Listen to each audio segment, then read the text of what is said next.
One, two, three, four. Yo, yo. Ada yang baru lagi nih, iya kan? Asik.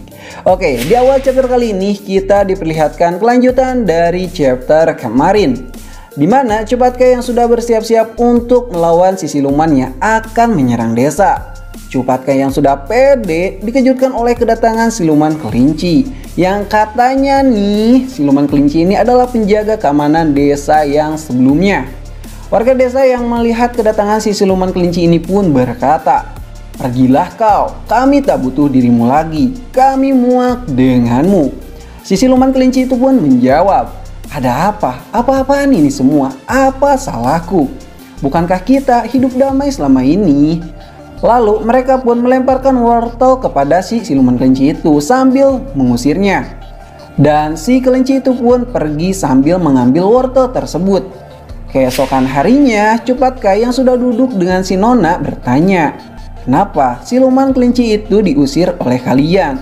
Nona pun menjawab kalau sebenarnya di desa ini dulunya para siluman dan manusia memang selalu berkumpul bersama. Dan para siluman selalu menjaga kami para manusia yang lemah. Serta sebagai gantinya kami juga harus membayar mereka dengan produksi kami. Siluman kelinci itu dulunya teman baik kami, tapi akhir-akhir ini dia berubah. Kami jadi kurang percaya kepadanya. Cupatka pun berkata, "Lalu kenapa kau percaya kepadaku?" Nona itu pun tersenyum. "Ya, karena kau telah menyelamatkanku.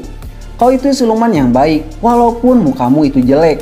Tapi aku mau kok jadi istrimu. Suamiku sudah lama meninggal," ucap Nona itu. Cupatka yang mesum mulai agresif dan berkata, "Wah, kau langsung ke intinya ya." "Kalau gitu, bolehkah aku periksa barangmu?" Anjir, si Cupatka. Dan tiba-tiba anak kecil itu pun memegang tangan Cupatka serta mengajak dia bermain. Dan anak itu adalah anak dari si Nona. Di malam harinya, Cupatka pun mulai merasa nyaman dengan tempat ini. "Wah, tempat ini begitu nyaman. Aku di sini bisa menjadi pahlawan dan aku mendapatkan istri di sini." Di saat pikiran itu terlintas di pikiran Cupatka, tiba-tiba Cupatka juga ingat dengan tanggung jawabnya kepada gurunya. Dan Cupatka pun bertekad untuk meninggalkan desa di malam harinya. Cupatka yang sudah bersiap-siap untuk pergi, akhirnya pergi meninggalkan desa. Di tengah perjalanan, Cupatka bertemu dengan si siluman kelinci itu. Si siluman kelinci itu pun menyapa Cupatka, "Mau kemana Kak Baji malam-malam seperti ini?"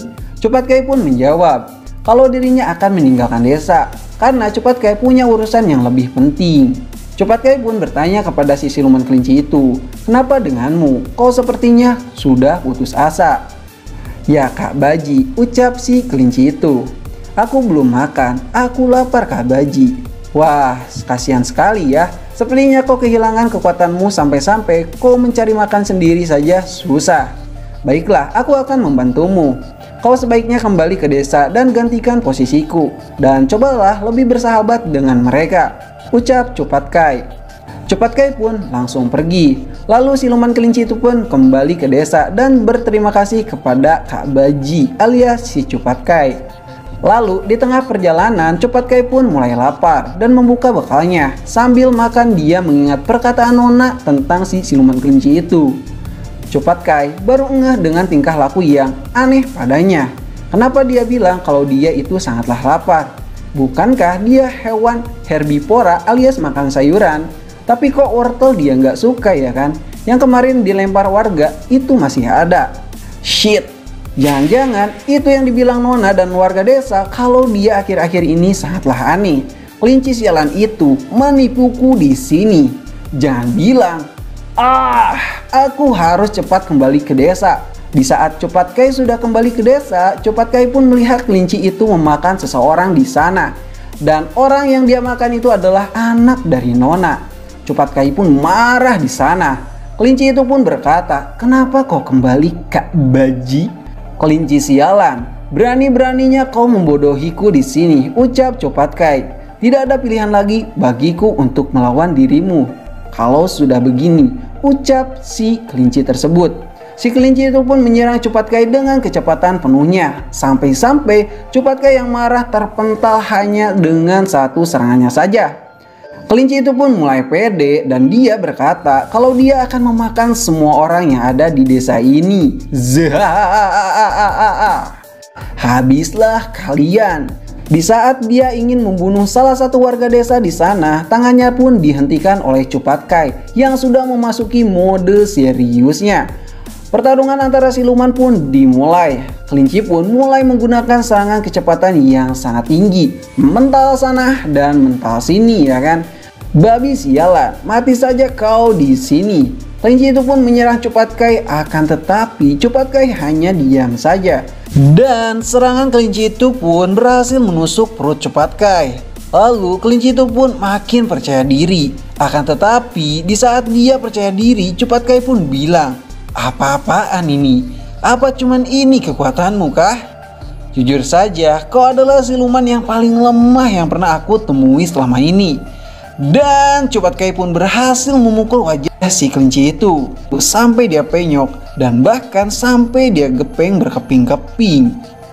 Cupatkai yang khawatir dengan keadaan Nona mencoba menyelamatkannya. Akan tetapi Nona berkata lain. "Baji, kau yang menyuruh kelinci itu kembali ke desa kan?